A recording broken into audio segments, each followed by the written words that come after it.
Hello, good afternoon. This is Janet, and I'm here to interview Datu Vladimir C. Sinsuat. Good afternoon, Ah, Kagawad. Good afternoon. Kagawad ako ng Barangay Paligsahan, District 4, Quezon City. Tapos, previously, I was also a SK chairman of our barangay, and currently, I am now a law student in Ateneo. Oh, that's good to hear. Kagawad, I have a few questions for you. What are the activities that the barangay government is proud of? Kasi ang barangay is actually divided into committees like a city council. So, per kagawad is assigned a specific or particular committee. Now, the committee that is assigned to me is the Committee on Education and Human Rights. So, as a kagawad for that committee, I have I have projects that I need to finish within a specific time frame, especially during my term. The first is that concerning the daycare students of our barangay. My project was, and I actually already had finished it, is the distribution of books and bags. Now, the project for the distribution of books, I got the books from the connection of my brother, who is also a lawyer. So we wrote the Adarna book publishing. So we asked if they were willing to help the barangay in providing for the books of the daycare center. And fortunately and positively, they allowed our requests and they gave the books to us, and we gave the books to the daycare students. And second is if you are familiar with the alternative learning student or learningship, alternative learning students, Yes. which is also supposedly a project of Department of Education. Now, during this term that I am in, when I'm an advocate of education talaga, because I believe that maybe or somehow, if you learn a lot or if you have an education, then you have a possibility of or a great chance of succeeding in your life. So, yung alternative learning students, yung mga focus niya is on the out-of-school youth. That whether, regardless of your age, when you want to finish up to high school, you are given certain modules to finish it. No matter how long it is or how fast it is, so long as you finish the module, then you upgrade yourself to another higher level. Now, in accomplishing that project, the initial stage of the project was actually difficult because there were no participants who wanted to join, merely because there was a misinformation or lack of communication between the barangay and the constituents. Now, I wondered, or I was thinking, how would the outcome or result of the participants, what will I do to increase the participants number?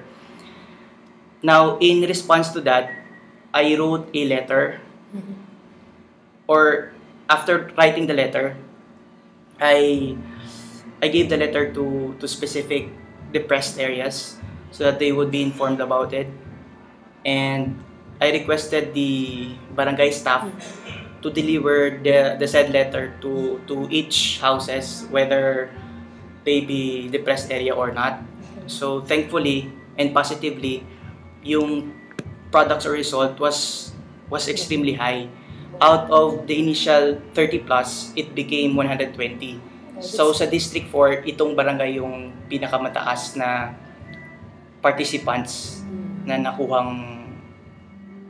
dahil sa alternative learning, yung project na yun. Madali lang ginawa ko, pero yung iba kasing tao, hindi nila iisiping gagawin yun eh. Kapag pag di mo talaga gusto, o kaya wala kang drive, hindi mo maisip yun eh. Yung third, the third project that I'm supposed to finish is the creation of the barangay website. Initially, the Quezon City government planned to launch a website of the Quezon City, including the barangays. However, it did not pursue. So in my own thinking, regardless of the Quezon City government or council, with or without their support or participation, I would stubborn, or I'd be adamant to pursue or continue that particular project, because if I would manifest that kind of project, it would be easier to inform the people of the barangay projects, and certainly even the citizens or constituents from the upper class area and the depressed area. It would be easier to inform them through the website, especially now that the technology is actually digital technology and actually increasing already. And kahit saan ka pumuntang kanto, may computer shop. Yes. Kahit saan ka, may cellphone ka, Wi-Fi. may iPhone ka. Uso na ngayon, uso na ngayon yun. Hindi na uso mga typewriter ngayon eh. Yes. Tapos so far yun pa lang yung naisip ko ngayon. Tapos yung project na yun, yung website na yun, is most likely going to be published this coming June. Oh. Kasi dapat last year, kaso problems of budget. Sa lahat ng projects ng barangay, kailangan talaga ng budget. So, kailangan madiskarte ka paano mo magawa yung project na yun. Tapos, yun lang. Ano pa ba? Ayun. How difficult were they to undertake this? Yung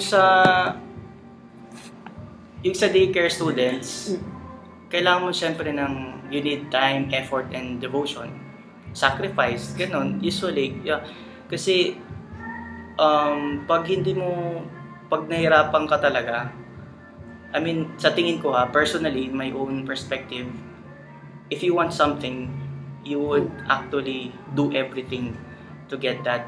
Or if there are many reasons if you don't want it, but if you want it, you can do anything, especially to achieve that goal. So, pero yung mga paghihirap ko dun sa daycare, usually time, effort, gasolina, libre. Sa kotse, gasto ko lahat, di ko na kinukuha sa barangay yun. Second, dun sa alternative learning students, syempre maraming mga estudyante, medyo nakakalungkot kasi naghihingi sila ng mga pens, ng mga bags, hindi ko covered yun eh. Hindi ako barangay captain, wala akong power, wala akong budget para i-implement yun. Pero sinusubukan ko, baka mabigyan ko sila bago matapos yung term ko, hopefully. And dun sa website, feeling ko mas mahirap yung website kasi yung information gathering is so broad, and in the barangay has project quarterly yung projects ng barangay, and nagpa-pile up yung mga pictures, videos, articles. So ako rin ata ginawa nilang editor nung website na yun. So medyo mahirap yung planning, yung design, yung launching, halos lahat talaga yung foundation. Hindi lang ako yung mga technician stuff, yun lang. And have you ever encouraged participation among your constituents? Oo, parati. Yun nga, sa information. Tsaka, pag ayoko yung ginagawa nila, pinapagalitan ko talaga sila. Tapos, pag sinasabi kong kailangan nyo mag-aral, yun talaga sinasabi ko, kailangan nyo mag-aral. Walang shortcut dyan. Kailangan nyo. Okay. Then, what are the difficulties in disseminating information about your activities or projects? So far naman, yung information dissemination, since matagal na, medyo nasanay na ako sa mga ginagawa ko, medyo hindi na nawawala na yung problem ng information dissemination. Pero yung website nga na ilo-launch ko, mas okay sa tingin ko kasi easier access eh. Kahit hindi ka na personally bibigay sa kanila, i-click lang nila ang website o type lang nila kung anong project, lalabas agad. Automatic na agad. So, yun lang. So, yun lang po. Thank you for your time po. Thank you rin.